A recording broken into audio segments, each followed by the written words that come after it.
Hello everyone, Sharpedo43 once again bringing you all a draft analysis for a brand new league called the SNDL. It stands for Shark Nation Dream League, which is going to be starting its first season. And needless to say that this is going to actually be our last league for Pokemon Ultra Sun and Ultra Moon.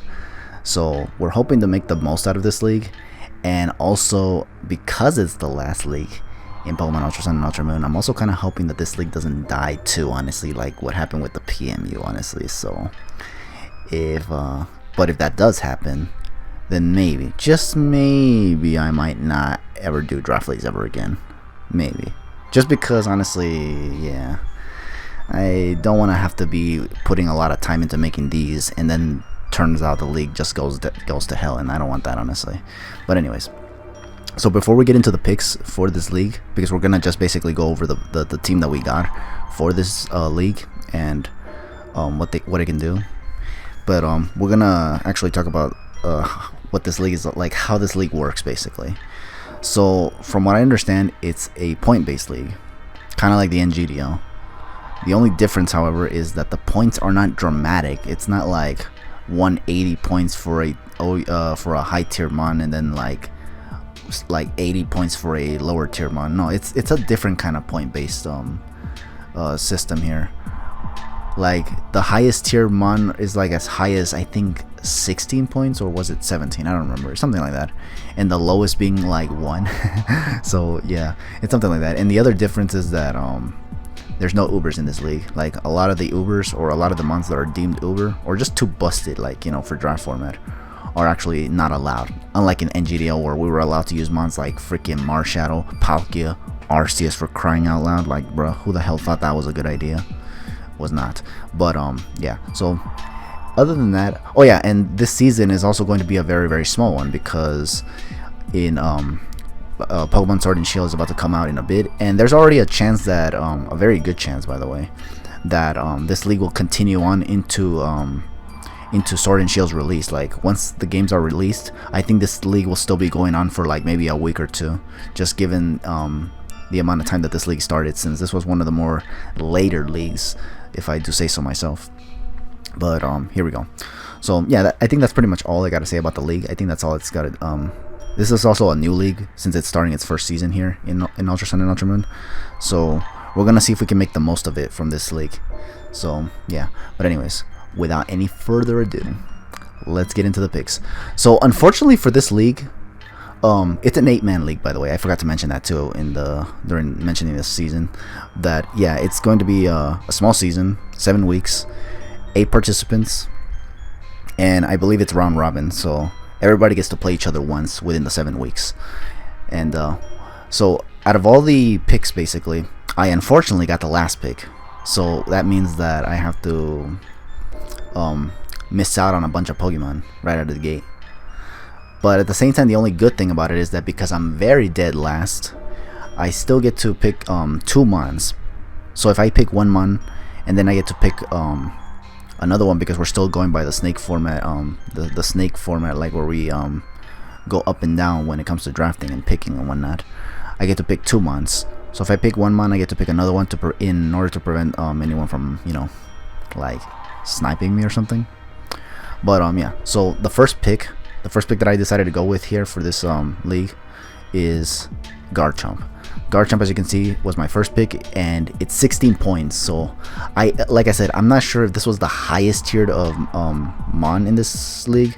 I don't think so, I could be wrong, but it's relatively high in terms of points, because we actually do have 120 points to, you know, pick 10 to 12 mons, which is another thing I completely forgot to mention, because that's how I am.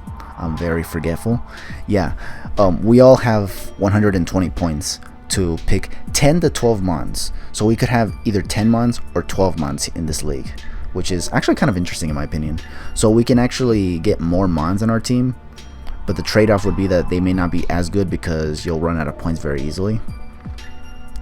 But yeah, so we picked Garchomp because Garchomp is a dragon type. It's an effective one at that. Has electrical immunities. Has a very good I guess you can say defensive option in the rough skin ability, since you can punish a lot of physical attackers that just so happen to hit very, very hard, or try to just, you know, simply hit for chipping. Basically they get punished for trying to chip Garchomp. So yeah, and it's a dragon type, and it's also a mon that I have not used in Pokemon Ultra Sun and Ultra Moon. I have used this mon in PMU when I was doing the Oras League, but I have not used it in Ultra Sun and Ultra Moon, and I think it's still pretty decent in Ultra Sun and Ultra Moon as well, so I figured why not try it. So yeah, and this is just the first of you know, like of the, what's it called, the Fairy Dragon Steel Core thingy that a lot of people have going on in this league.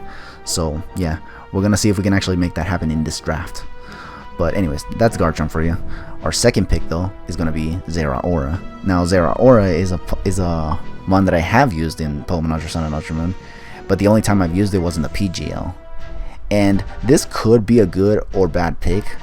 Good because this mon is a relatively fast mon, which is something I need. I do need fast mons on my team, and has a lot of good utility in my opinion.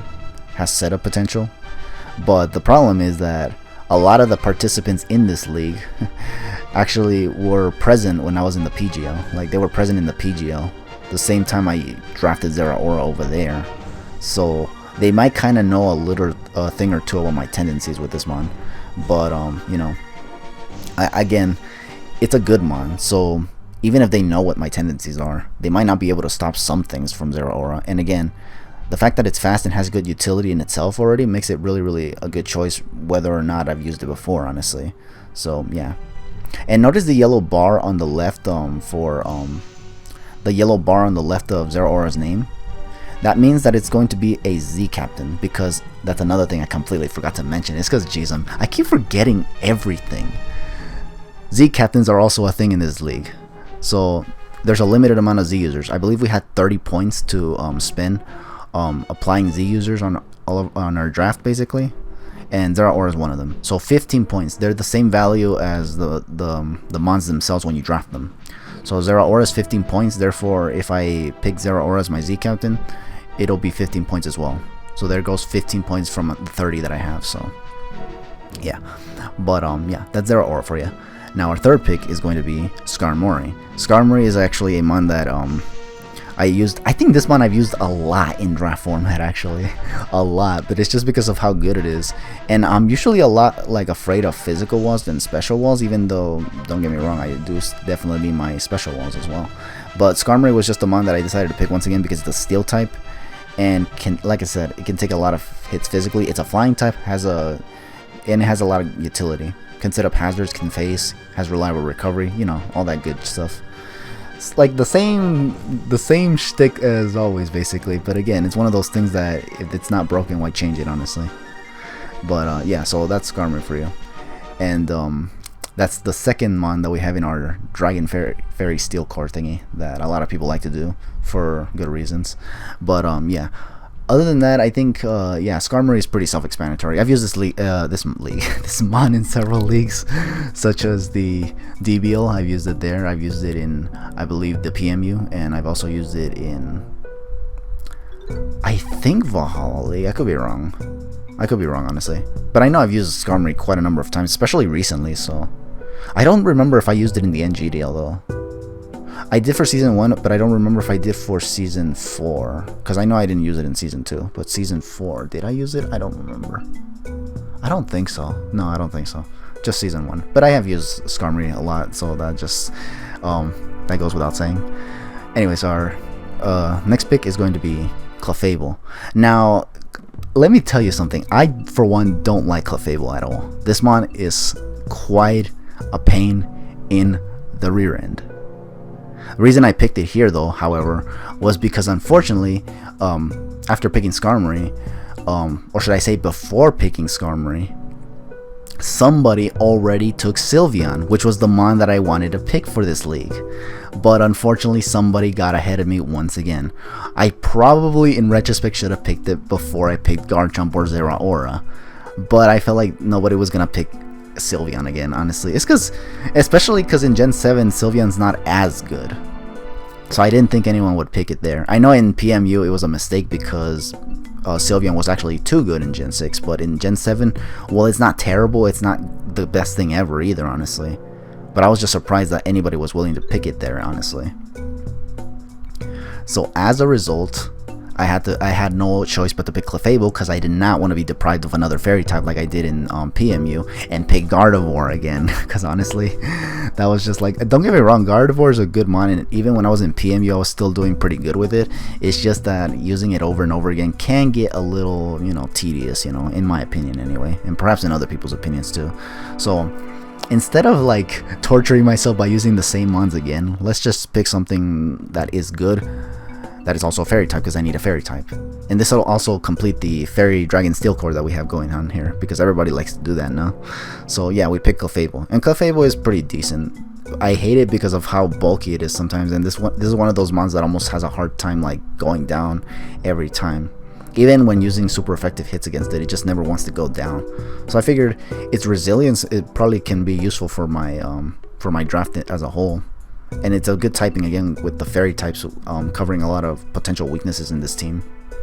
So yeah, and it had, did I mention that Clefable does have a lot of coverage, utility, and reliable recovery, and it's a fairy type, so it's immune to dragon types, which is one of the more potent types in the draft format.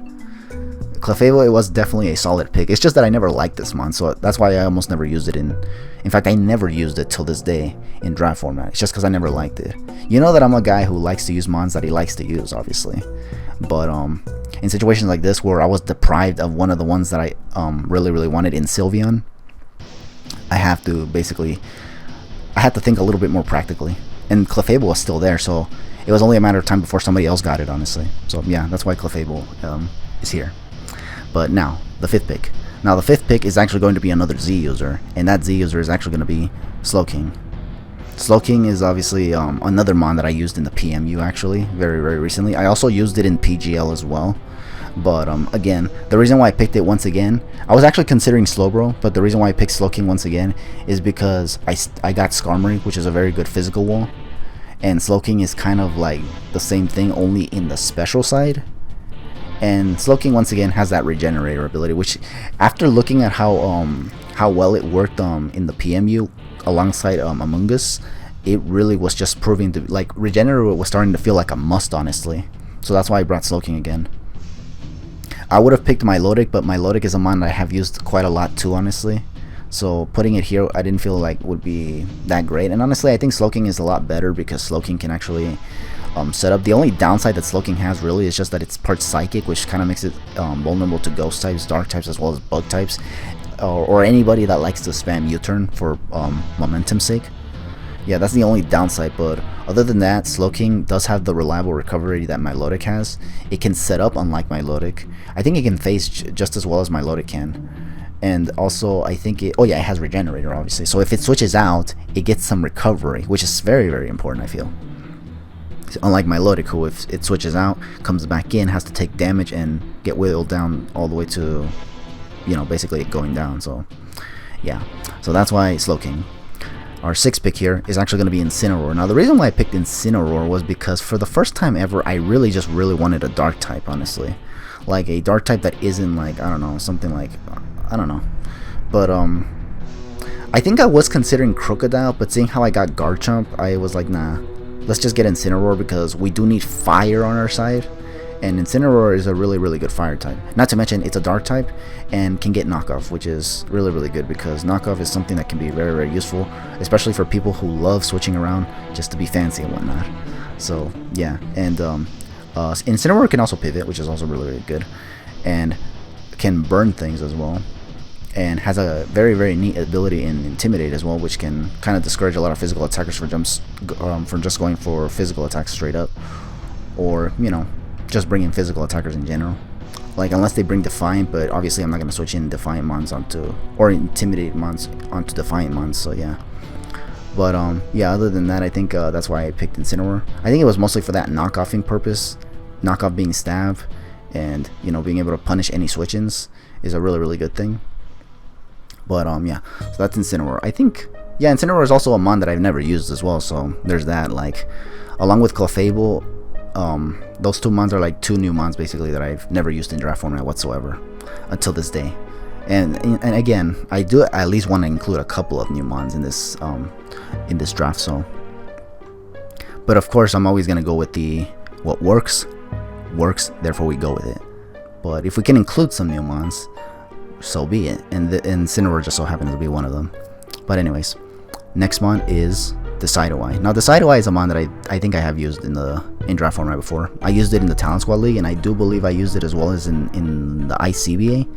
So and I think Decidueye always did pretty well. It's just that I myself was not able to make the rest of my teams with Decidueye in it work very well. Therefore, it never really seems to shine as much as I would like it to. But yeah, here we're trying out Decidueye once again, just because we do need a grass type, because we do need some kind of immunity to the spores that may come from mons like Amoonguss or Breloom or anything like that, or Shiinotic. So we definitely decided to go with Decidueye just for a grass type.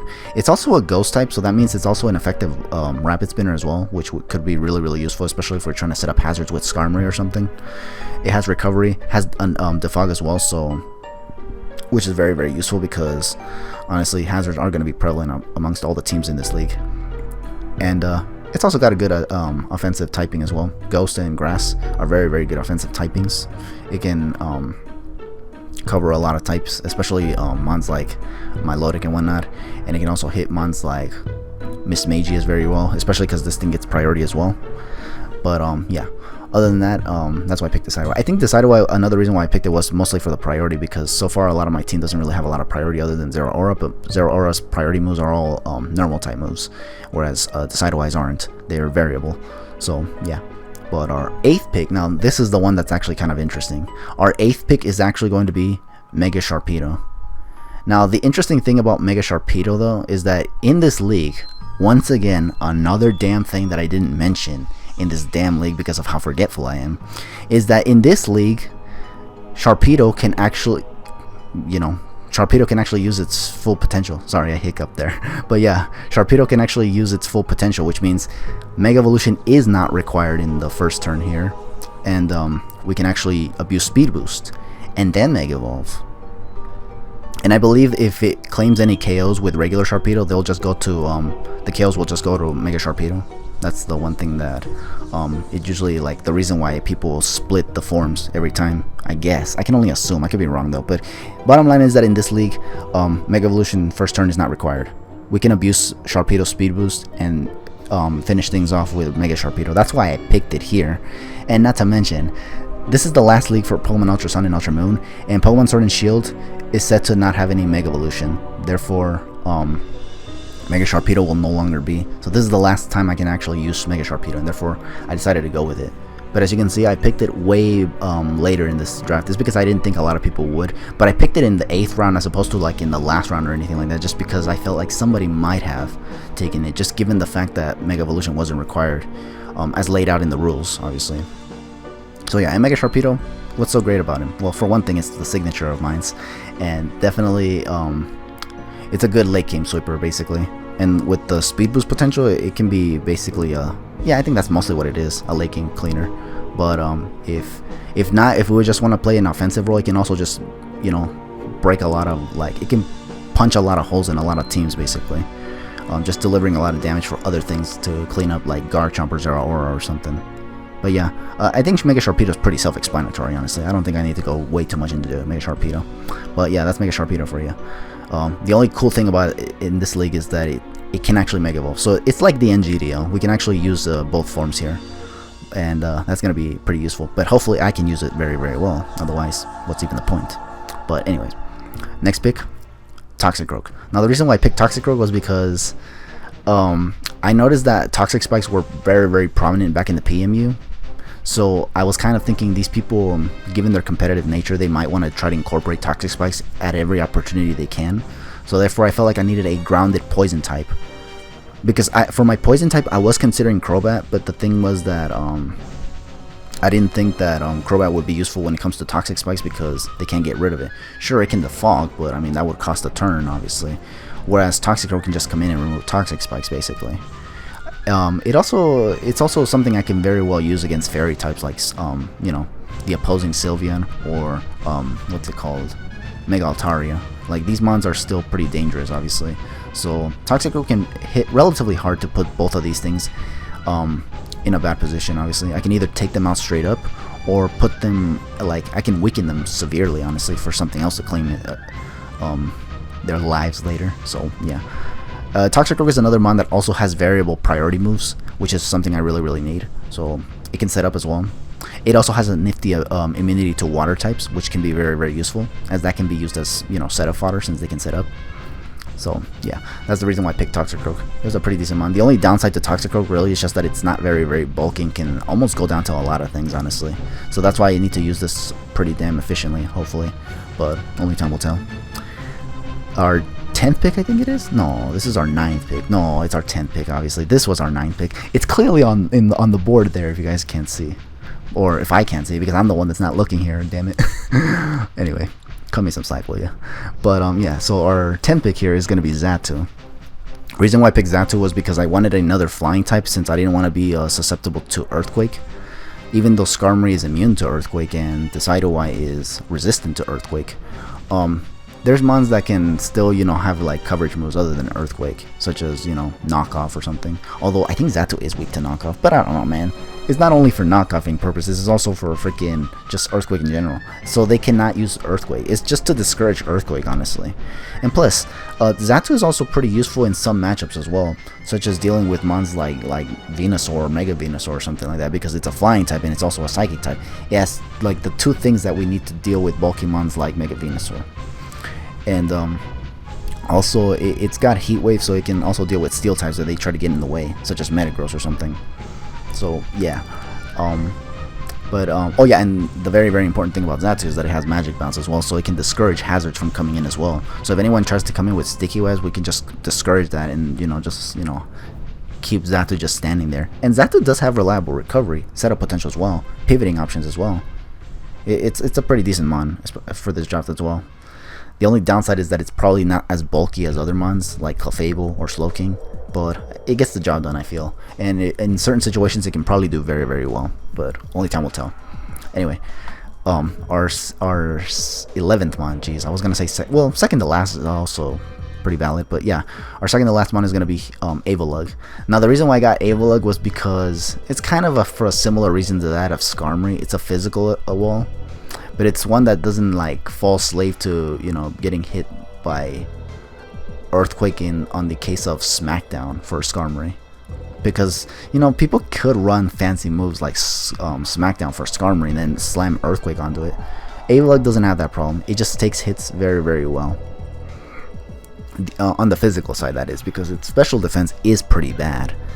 And again, another reason why I'm picking Avalugg is also just because, remember that in this league we have only 120 points, and we had to distribute it as accordingly to get as many mons as possible. And with only 2 points, actually 3 points left, I decided to just get Avalugg, because Avalugg is pretty decent, like on the physical side. It's a good physical wall. It can hit relatively hard as well. If something walls it, I can just hit it really hard with an avalanche, because this thing is really slow. It has reliable recovery as well, and most importantly, it has rapid spin, which is really useful. And as you can see, it's also our Z captain, because that was all I could afford after making Zeraora and Slowking Z user. Basically, we still had enough to make Avalugg a Z user as well. Not sure how likely I will use their Z moves, but I mean, it's just there as an option, obviously, and you know, every option can really be useful. But yeah, so that's why I picked Avalugg. Avalugg was, you know, a decent option. Now our final Pokemon, this one might just seem weird, but again, it's just based on the amount of points that we have left. Honestly, I was trying to actively use all of my points. I didn't want to leave any points behind, since they're actually going to be useless for transactions. You don't need them for transactions. Like in the NGDO, to make a transaction, you needed to have some points remaining. You can make as many transactions as you wanted, as long as you had some points available. But in this league, you don't need that. In fact, these points would be obsolete throughout the long run, especially when it comes to transactions, because I think in this league, transactions are free, so we don't have to worry about the points. Therefore, I figured, let's just use as many points as we can and collect as many mons as we could. And as you can see, we have 11 mons so far, with this one being our last one. So we do have our complete lineup of 12 mons that we can use at our disposal. So, which it may not be that useful, but it's there again as an option. You know, it could be useful for throwing people off or something. I don't know. Or discourage certain preparations and whatnot. But anyway, our last mon is actually going to be Lopunny. Yeah, not Megalopunny. Megalopunny was actually a mon that I was considering, but again, I was thinking about the whole thing about Megas not being a thing anymore, and Mega Sharpedo for me just had to take the priority basically. Like I had more priority on Mega Sharpedo than Megalopunny, because Sharpedo is the one that I like more as a Mega than Megalopunny. Like I love Megalopunny too, honestly. Like let's not forget that I actually won the DBL with Megalopunny. So, or maybe not really, but I use Megalopunny in a league where I won the championship for once. But again, I just figured Lopunny because well, Lopunny is not the best mon ever. Obviously, it's worth 1 point for a reason. But I mean, it's a normal type which can discourage the spamming of Shadow Ball or something like that against my other mons. So it can discourage the preparation of bringing Shadow Ball against me. And while it's not very powerful in attack, obviously, it's still a pretty tricky mon to work with. Honestly, like it has a lot of utility to say the least. Power is what it doesn't have, but utility it certainly has. It can be a decent cleric as well. So if I wanted to run something like, I don't know, Wish Protect with like Heal Bell or something, we could do that honestly. But yeah, that's why. But Lopunny is not really like gonna be that useful for the most part. And as you can see, it also has the Z potential as well, obviously, because I had 1 point left, and why not slam it onto something? Obviously, there's Lopunny. And plus, that can probably help Lopunny go for maybe a powerful return or something with Gigable Havoc or something. I don't know. Gigable, what was it? I don't think it was Gigable Havoc. I think that was Gigable Havoc. I think was the freaking electrical Z move. No, Breakneck Blitz. I think it was. I could be wrong. I don't know. Something like that. But anyway, yeah. That's the draft for you guys. Hopefully we do well in this season. We're gonna like. If we make the playoffs, we hopefully win, but if we don't, then let's just try to win the last week of the season, obviously. But yeah, this lineup is going the lineup that we have here in this league is going to be pretty scary to say the least, honestly. Since a lot of these people, they know who I am, so it's scarier when they know who I am, honestly. There are a couple new faces though, I'll admit, but the ones who are not new and are familiar with me, oh boy, they could be quite a challenge, honestly. But anyways, we're about to find out what goes down in this league. Again, hopefully this league goes as planned. Like hopefully we can actually get through the whole season, and if we do, then hopefully there's a season 2 for Swish, and maybe we can actually do things from there, honestly. But anyways, thank you all for watching this draft analysis. Again, I don't know how good it was. Obviously it can always be borderline debatable, but honestly I just wanted to do it. Like I didn't even have to do it, honestly. Once again, like PMU, this draft analysis wasn't even necessary. Like I didn't have to do it. But look at these damn graphics, god damn it. Like how the hell was I not going to do it, obviously? It's so nicely laid out. I just had to take advantage of the opportunity. You know that I'm a sucker for graphics. It's one of the biggest reasons why I can be quite selective about the leagues I join. It's because the graphics can be so damn... They give me orgasms, I tells you. But anyways, enough of my naughtiness. I'll catch you guys for the battles whenever we get to them. But for now, just take it easy and have yourselves a damn good one.